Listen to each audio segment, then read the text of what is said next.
ꯁꯟ ꯌꯥꯝ ꯄꯥꯝꯕꯩ ꯋꯥ ꯅꯠꯇꯦꯕ.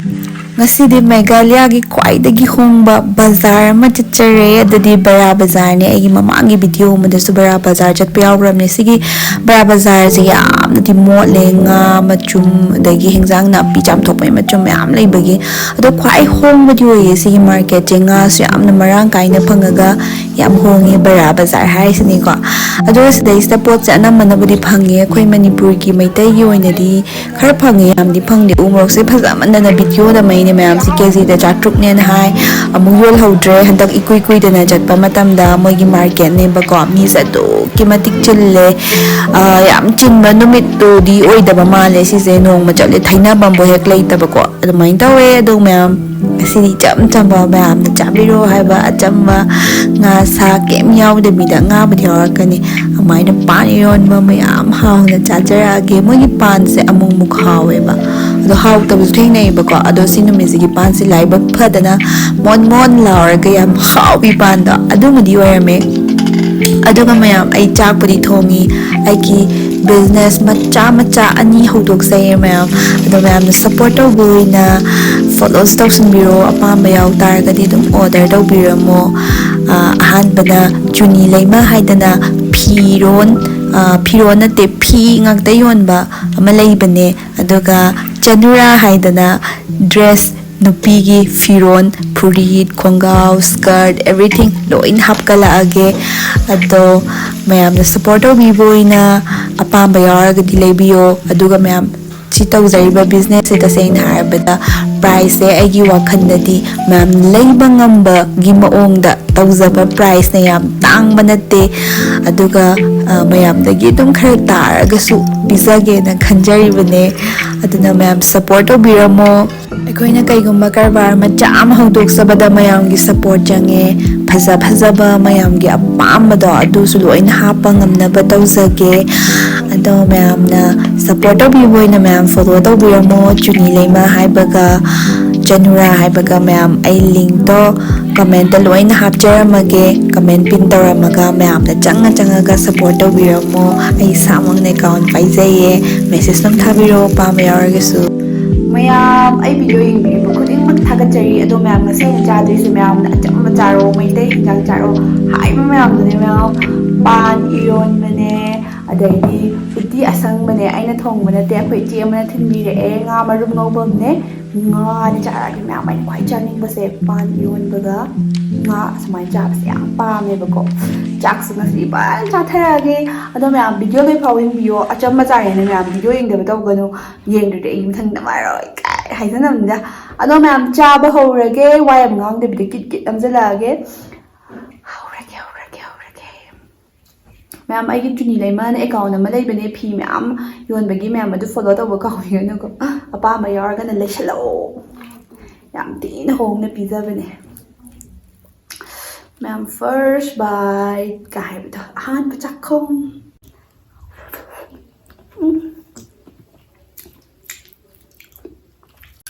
जे चाजनीगे मैम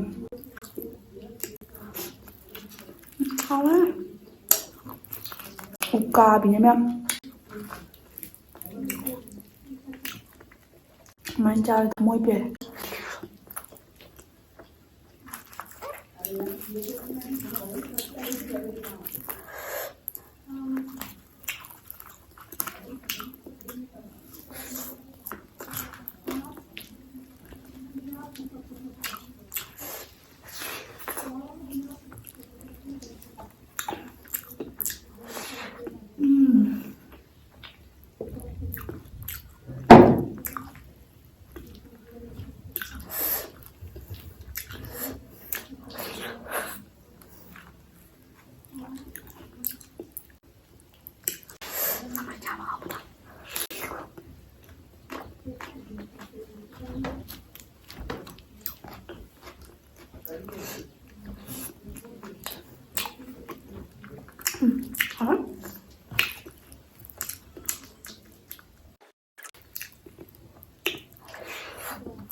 ꯐꯦꯚꯣꯔꯥꯏꯠ ꯌꯦꯟꯖꯥꯡꯅꯦ ꯑꯩꯒꯤ ꯄꯥꯟ ꯏꯔꯣꯟꯕꯒ ꯉꯥ ꯑꯇꯥꯎꯕꯒ. ꯑꯔꯧꯕꯁꯨ ꯄꯥꯝꯃꯤꯀꯣ ꯌꯥꯝꯅ.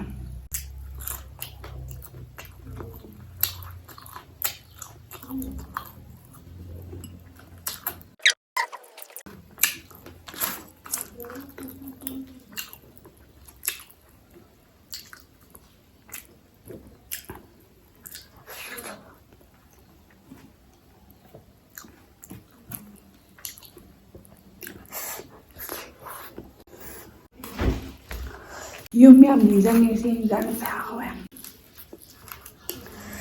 ꯄꯦꯟ ꯆꯥꯔꯒꯦ ꯃꯨꯛꯕꯥꯡꯅꯤꯅ.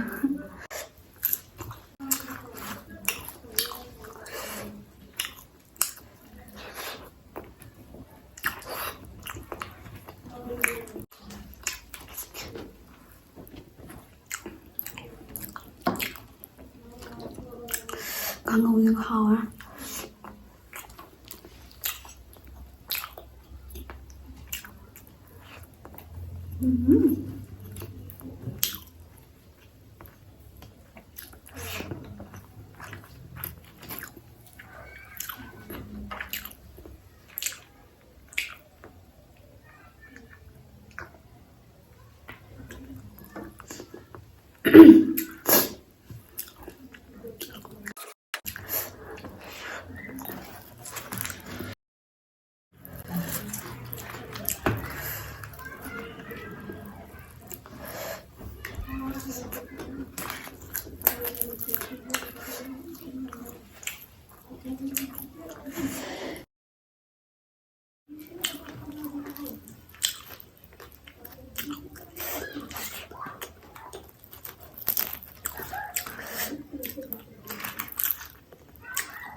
ꯐꯖꯅ ꯍꯥꯎꯋꯦ. ꯄꯦꯟꯈꯩ ꯆꯥꯔꯕꯅ. ꯁꯨꯃꯥꯏꯅ ꯆꯥꯅꯤꯡꯕ ꯀꯨꯏꯔꯦꯕ. ꯏꯔꯣꯟꯕꯒ ꯉꯥꯒ.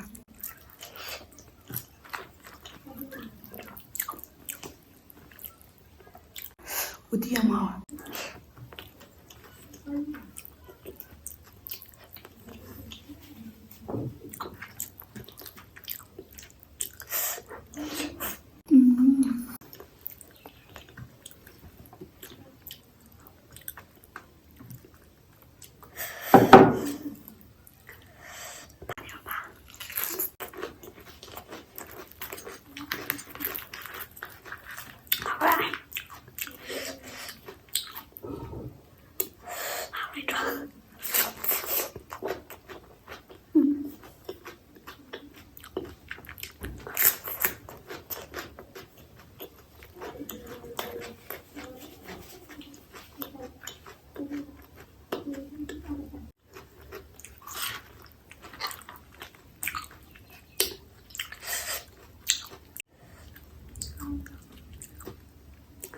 모록새 ꯌꯥꯝ ꯍꯥꯎꯋꯦ. ꯑꯗꯨꯝ ꯄꯨꯛꯇꯤ ꯈꯔ ꯆꯥꯛꯑꯦ.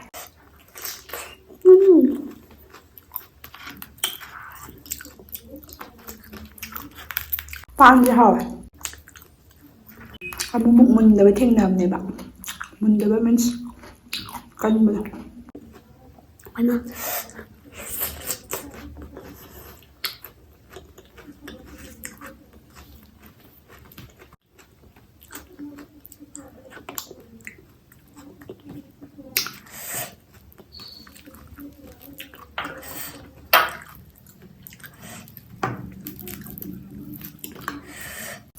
ꯄꯦꯜꯂꯦ. ꯄꯨꯛꯁꯦ ꯋꯥꯔꯦ.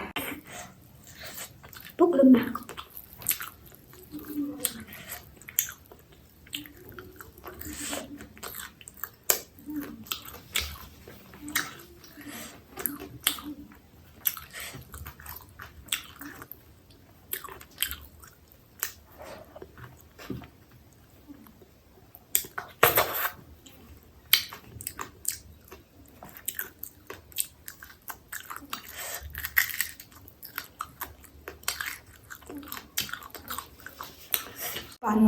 ꯂꯣꯏꯁꯤꯟꯈ꯭ꯔꯦ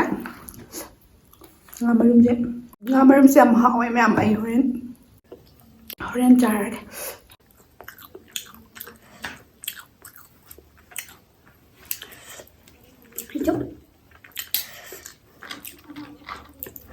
ꯉꯥꯁꯤ ꯆꯥꯊꯣꯔꯛꯀꯦ ꯄꯥꯟ ꯏꯔꯣꯟꯕ ꯐꯖꯅ ꯍꯥꯎꯔꯦ ꯃꯌꯥꯝ ꯑꯩꯅ ꯁꯨꯃꯥꯏꯅ ꯌꯥꯝ ꯆꯥꯖꯅꯤꯡꯕ ꯄꯥꯟ ꯏꯔꯣꯟꯕꯒ ꯉꯥꯒꯁꯦ ꯑꯩꯈꯣꯏꯗꯤ ꯃꯩꯇꯩ ꯑꯩꯈꯣꯏꯗꯤ ꯁꯨꯃꯥꯏꯅ ꯑꯗꯨꯝ ꯆꯥꯔꯒ ꯌꯥꯝ ꯍꯥꯎꯖꯗ꯭ꯔꯥ ꯍꯥꯎꯋꯦ ꯃꯌꯥꯝ